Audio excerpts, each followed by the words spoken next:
ఒంటరి బాటసారి జంటకు చేరగా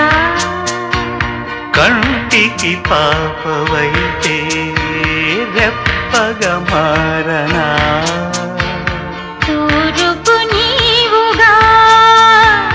రేపువ నేనుగా అల్లిక పాటగా పల్లవి ప్రేమగా ప్రేమించే పెదవులొకటై పొంగించే సుధలు మనవైతే జగతికే అతిథులే జననమౌదిన ప్రేమ జంటకి